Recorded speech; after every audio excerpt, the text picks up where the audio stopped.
పురాలుకల్ పశ్చిమాసియాలో రణరంగం రోజు రోజుకు పెరిగిపోతుంది. ఇప్పటి వరకు ఇరాన్ అణు కేంద్రాలు, సైనిక స్థావరాలను లక్ష్యంగా చేసుకున్న అమెరికా ఇప్పుడు ఆ దేశ ఆర్థిక వ్యవస్థను టార్గెట్ చేసింది.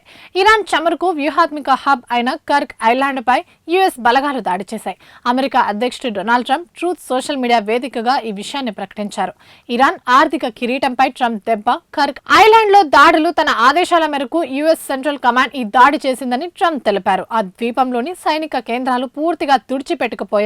పశ్చిమాసియా చరిత్రలోనే అత్యంత శక్తివంతమైన దాడుల్లో ఇదొకటిగా అభివర్ణించారు. అయితే ఆ ద్వీపంలోని చమురు మౌలిక సదుపాయాలపై దాడి చేయలేదని వెల్లడించారు. ఇరాన్ లేదా మరెవరైనా హర్ముజ్ జలసంధి వద్ద నౌకల రవాణాను అడ్డుకుంటే వెంటనే చమురు మౌలిక సదుపాయాలను టార్గెట్ చేసే విషయాన్ని పునర్పరిశీలిస్తామని హెచ్చరించారు. అమెరికా ఆయుధ వ్యవస్థలు అత్యంత శక్తివంతమైనవని ట్రంప్ అన్నారు. తాము లక్ష్యంగా చేసుకునే వాటిని రక్షించుకునే సామర్థ్యం ఇరాన్ కు లేదన్నారు. ఆ దేశం అణు యుద్ధాలు కలిగి ఉండకూడదని ట్రంప్ ఈ సందర్భంగా పునరుద్ఘాటించారు.